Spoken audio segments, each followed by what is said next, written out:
Bienvenue dans cette vidéo où je vais te montrer comment réaliser ces pochettes à savon.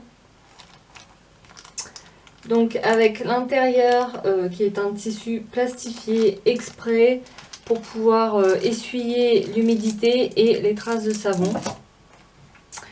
Avec un bouton à pression en plastique. Pas en ferraille parce que ça risque de rouiller. Alors moi j'utilise du tissu soit en coton, soit ça c'est du daim, donc c'est du cuir. Après je pense que le tissu extérieur n'a pas trop d'importance. Après pour moi ce qui compte c'est surtout l'intérieur qui est un tissu plastifié justement, mais surtout imperméable. Pour la réalisation de ta pochette à savon, tu as besoin de tissu extérieur, donc tu choisis celui que tu veux, ça n'a aucune importance. Un tissu, une doublure intérieure en plastique imperméable et un bouton, des boutons pression du coup. Donc j'ai coupé les dimensions souhaitées de ma doublure et de mon tissu que je vais venir assembler donc endroit contre endroit. Uniquement sur les deux extrémités, ici et ici, donc à la valeur de mon pied presseur, c'est-à-dire 7 mm. Pour faciliter l'assemblage, tu peux changer de pied et mettre à la place le pied téflon si tu préfères et que tu te sens plus à l'aise.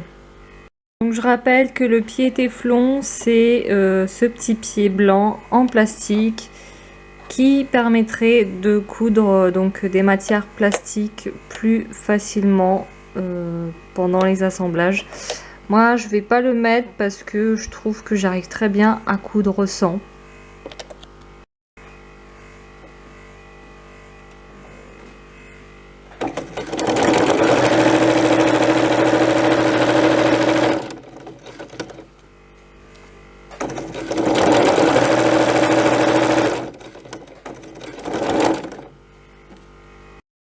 Donc maintenant que j'ai cousu donc les deux côtés de ma pochette, donc endroit contre endroit, donc là ça nous crée donc quelque chose comme ça.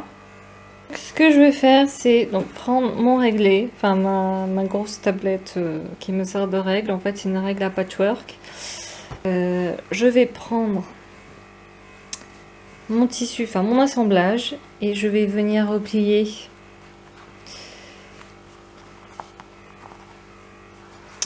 donc mon tissu, pas ma doublure, hein, mon tissu, donc endroit contre endroit. Donc j'ai mon tissu qui se retrouve endroit contre endroit sur une dimension particulière. Ici ça va être du coup 9 cm. Voilà, mon pli est à 9 cm.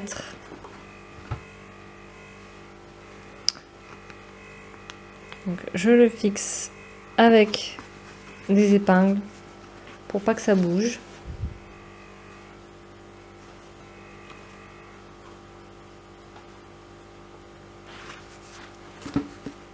Donc petite vérif pour voir si ça n'a pas bougé.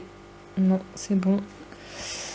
Et je vais faire exactement la même chose avec la doublure. Donc je vais ramener la doublure sur le tissu. Et je vais plier exactement de la même manière. En fait, ça va me faire une sorte de sandwich, là comme ça, donc de deux épaisseurs. L'épaisseur de endroit contre endroit pour la doublure et endroit contre endroit pour le tissu. Et le donc endroit contre endroit, la doublure et le tissu.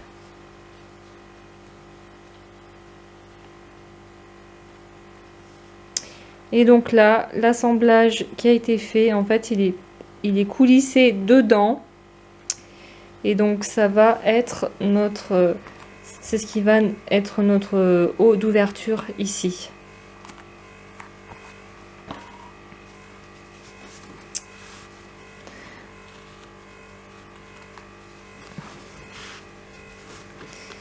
Ensuite, au niveau de l'assemblage, alors je vais venir faire une couture ici, donc du bas en haut, et de l'autre côté je vais venir faire la même chose, mais en laissant une petite ouverture ici, de manière à pouvoir retourner mon assemblage. Après, si vous êtes plus à l'aise, vous pouvez très bien faire le contraire, c'est-à-dire faire la fermeture des deux côtés et laisser une ouverture en haut pour laisser plus d'espace pour pouvoir retourner plus facilement.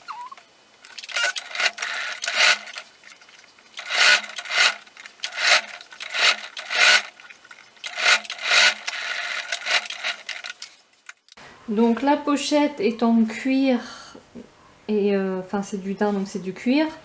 Et donc en plastique, donc vous pouvez voir que on peut coudre du cuir et du plastique très facilement à la machine à coudre, contrairement aux idées reçues.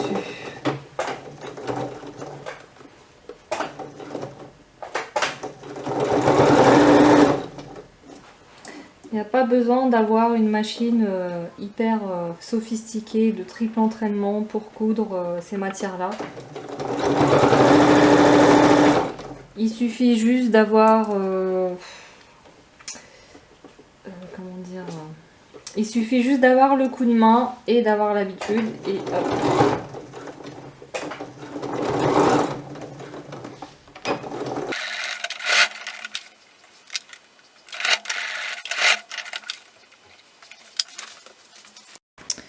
Donc pour enlever les épingles que j'avais mis pour fixer le tout, pour que ça tienne, il faut aller la chercher donc à l'intérieur. Donc vous avez une épingle de ce côté-là, donc que j'ai déjà enlevé, et une épingle de ce côté-là qu'on récupère.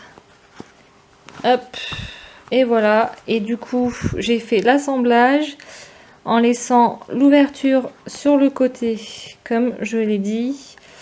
Et donc maintenant, on va venir donc cranter nos coins pour que ça fasse des jolis coins et pas un truc tout ratatiné à l'intérieur.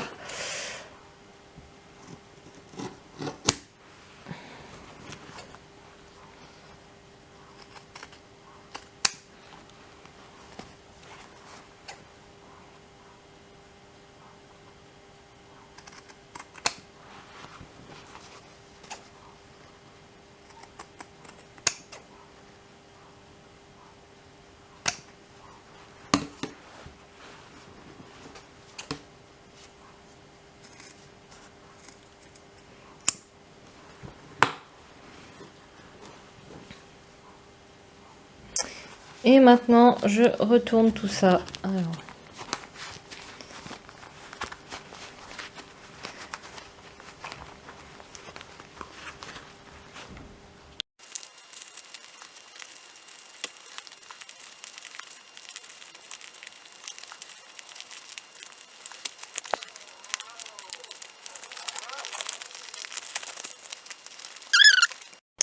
Alors je vais quand même aller replacer les coins avec mes doigts. Donc je vais rentrer, donc je vais placer mes doigts, donc le majeur contre le pouce au niveau du coin et je vais le pousser vers l'extérieur avec le pouce.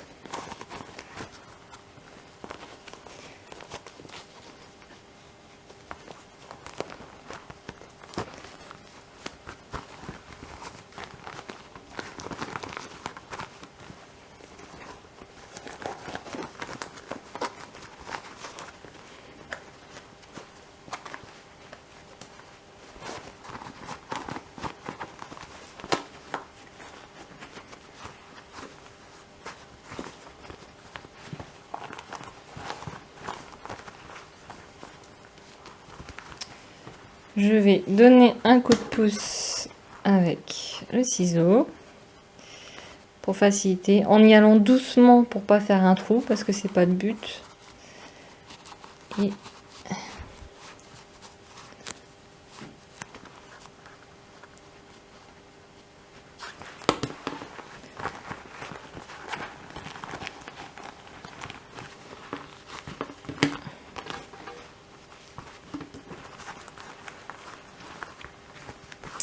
ensuite, une fois que j'ai bien tout retourné, je vais venir faire la finition de mon côté ou du haut du coup, si vous avez préféré ouvrir en haut. Donc c'est exactement la même chose. Donc on prend donc notre couture et on la place. Alors naturellement, faut que ça se place naturellement normalement. Voilà, ça se place tout seul. Il n'y a rien à faire, le tissu se place tout seul. Hop, il suffit juste de lui donner un petit coup de main. Voilà, et ça se place tout seul. Après, il suffit juste de faire une couture de finition à 2 mm du bord. Je finis ma pochette avec le placement des boutons à pression. Donc pour ça, je prends la pochette, donc le haut, je le plie sur lui-même pour avoir le milieu.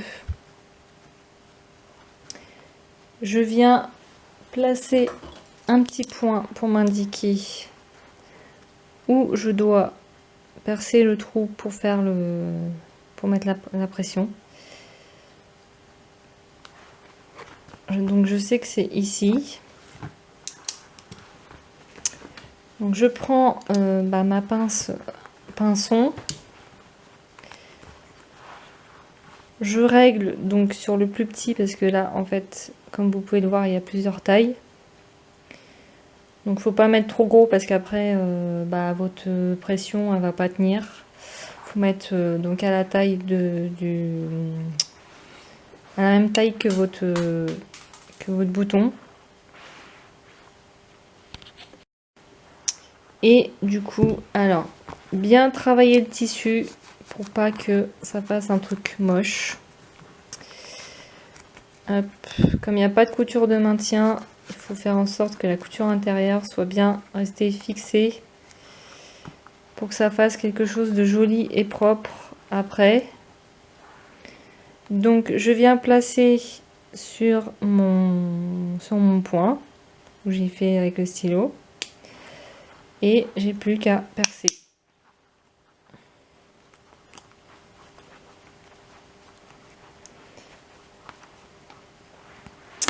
Et pour avoir donc le bouton du bas qui va venir fermer la pochette, je vais donc venir faire la même chose, sauf que je ne peux pas plier, enfin c'est pas du tout pratique de plier en deux.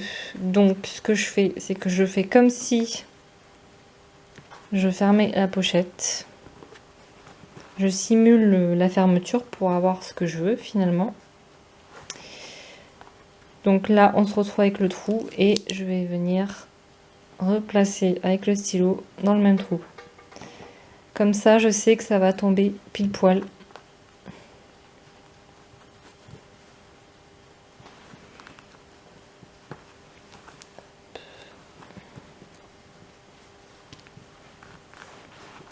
Voilà, comme ça, je sais que ça va tomber pile poil quand je fermerai les boutons et qu'il n'y aura pas un décalage soit à gauche ou à droite.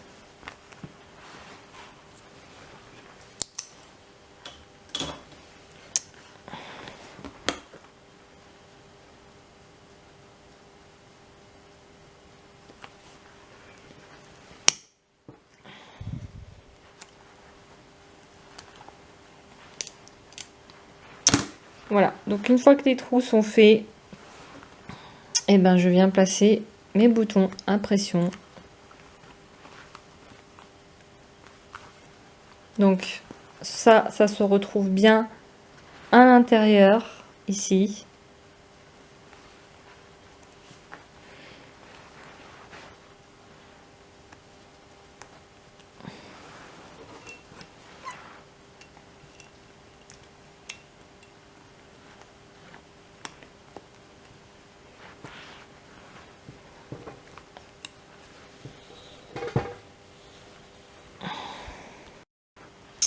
Et je fais la même chose en haut. Donc par contre cette fois-ci ça va se retrouver à l'extérieur.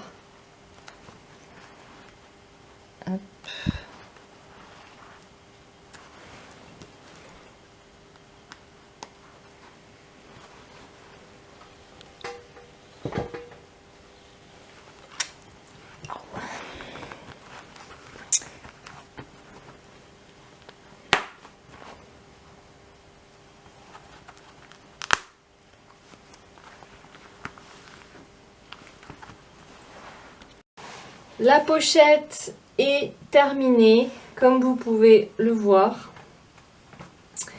Donc j'ai bien fait tous les assemblages comme vous avez pu le voir, fixé les boutons pression. Et donc ma pochette est prête à l'emploi.